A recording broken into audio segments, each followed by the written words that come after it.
Emmanuel Macron, pris en flagrant délit lors de son interview avec TF1 concernant la réforme des retraites. Comme vous savez, depuis un certain moment il y a plusieurs personnes qui sont contre la nouvelle loi des retraites qui consiste de ramener l'âge de la retraite de 62 ans à 64 ans. Alors, lors de l'interview, on voit bien que Emmanuel Macron faisait l'interview, il a commencé l'interview avec une montre au poignet et à la fin de l'interview, on n'a plus revu la montre au poignet parce que Emmanuel Macron retire la montre en douce et fait glisser la montre, donc il le donne sûrement chez un de ses collaborateurs pour retirer cette montre de l'interview. Selon les internautes, cette montre coûterait 80 000, aux alentours de 80 000 euros. Voilà pourquoi Emmanuel Macron n'a pas voulu que cette montre puisse être visible lors de son interview sur TF1. Et les internautes, moi personnellement, j'ai pas pu remarquer cette partie, j'avais pas remarqué. Ce sont des personnes qui ont vraiment le sens de l'observation, qui ont bien observé que Emmanuel Macron avait une montre et jusqu'à ce qu'il a retiré donc cette montre sur son poignet.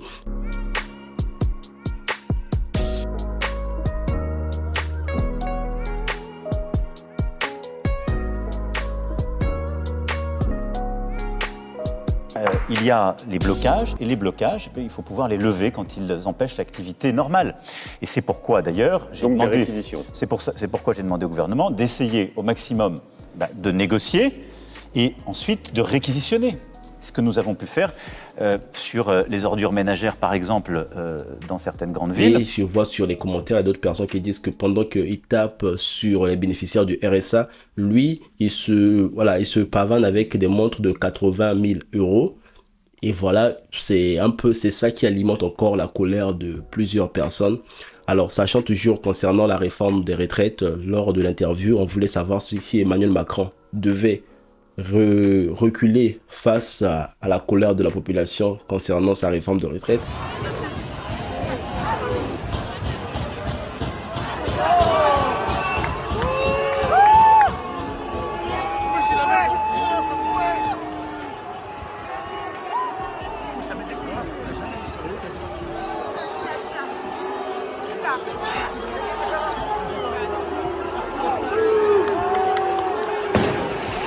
Emmanuel Macron a dit que cette réforme de retraite poursuit son chemin, vu que la motion de censure n'a pas été votée. Donc cette réforme poursuit son chemin jusqu'à la Cour constitutionnelle. Si la Cour constitutionnelle valide cette réforme de retraite, c'est prévu que cette réforme de retraite puisse le mettre en exercice à partir du mois de septembre.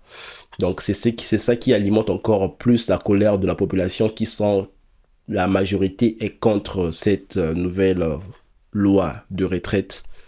Voilà, aujourd'hui, c'est le 23 qu'une grande rencontre entre la population pour pouvoir dénoncer cette nouvelle réforme de retraite dans la rue. Plusieurs coins du pays sont bloqués à cause de cette réforme et il y aura plusieurs manifestations. Déjà, depuis le 49.3 d'Elisabeth Borne, il y a plusieurs manifestations qui se font actuellement dans tout le pays. On se pose juste la question jusqu'à où cette réforme sera retirée ou bien Emmanuel Macron continuera à s'entêter à faire appliquer cette réforme des retraites. Alors,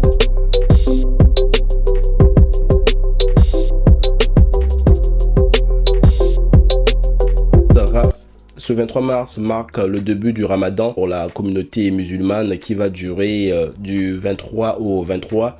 Et d'ailleurs, c'est quand je parle du 23, dans d'autres pays, ça a commencé depuis le 22 parce que c'est suite au changement de fuseau horaire donc par rapport au pays. Il y a ceux qui ont commencé le 22, il y a ceux qui vont commencer aujourd'hui le 23, qui est un début de carême pour la communauté musulmane qui est un moment de partage entre la communauté musulmane elle-même aussi avec d'autres communautés.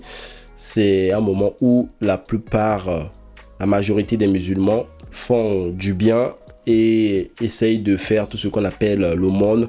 Et je profite de la même occasion pour souhaiter bon carême à la communauté musulmane et j'espère que tout va bien se passer. Alors la famille, si vous êtes nouveau sur ma chaîne, n'hésitez surtout pas à vous abonner et appuyer sur la cloche de notification. Et surtout, si vous êtes sur TikTok, n'hésitez surtout pas à me suivre sur TikTok et sur Instagram si vous en avez. Quant à moi, je vous dis, on se revoit pour très bientôt la famille. Ça bouge pas. Ah, ciao!